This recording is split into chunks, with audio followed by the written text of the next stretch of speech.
जोहार जे माँ समले आशा कर समस्ते भलसे थे तो यूट्यूब लगे बहुत बहुत स्वागत। चलो आज रेसिपी मुई नहीं कर आसीचे सजना शाग केन्दा करी मैं यहाँ के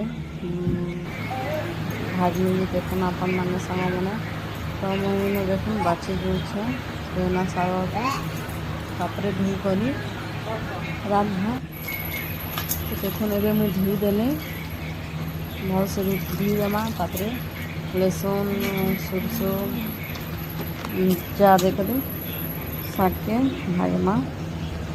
तो देखुन मुझे तेल दे तेल गरम हो सारा पर सोरस मिर्चा के दे दीछे देमा लहसुन दे सारा पर सांग माने टिके लाल होकर भाजी हो गले दे देमा शाग।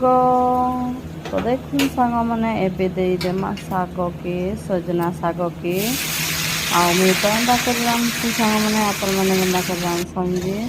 तो देखुन मोर शागा है आसी तो प्लीज भल लगी लाइक कमेंट शेयर करबे भूली नहीं जीवे सांग मैंने।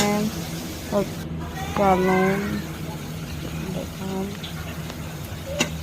प्लीज लाइक कमेंट शेयर करबे तो चलो वीडियो